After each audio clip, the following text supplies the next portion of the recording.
Welcome to Learn More Norton in Gallatin, Pennsylvania. My name is Jack. I'll walk you through the process of making baseball bat blanks.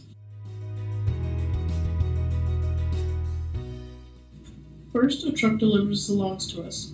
We use maple, birch, and ash. Our wood mostly comes from Potter County, which is the county we are located in.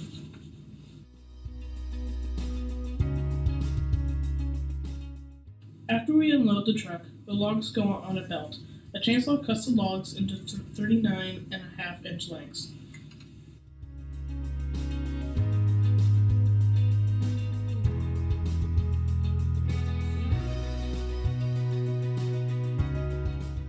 Next, the wood goes into a tooth saw or splitter, where pieces of the log are cut into round blanks or square blanks.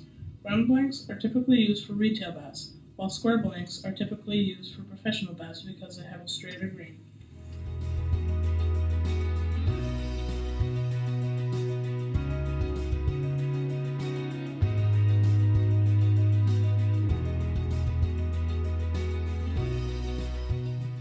The rounds and squares are graded into different categories based on straightness, grain, and knots.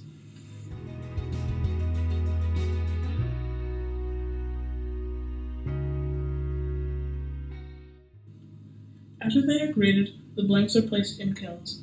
Bats that will be used for retail are placed in a conventional kiln for 30 days. Heat inside the kiln changes the moisture content of the blanks from 70% to about 10%. Professional grade blanks are placed in a vacuum kiln. It only takes 10 days in a vacuum kiln to reduce the moisture content from 70% to 6%.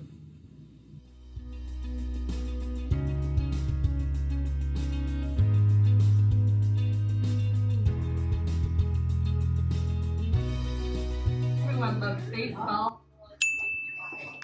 After the bats are finished in the kilns, they are shipped to another location where they are formed into bat shapes and then sold. So what's so cool about manufacturing at Learn More Norton? Resources that are found in our own backyards are locally manufactured into baseball bats that end up all over the country and all over the world. Batter up, play ball! Take me out to the ball game. Take me out to the crowd. Buy me some peanuts and cracker jacks. I don't care if I have to get back. Root, root, root for the home team. If they don't win, it's a shame. For it's 1, 2, 3 strikes, you're out at the old.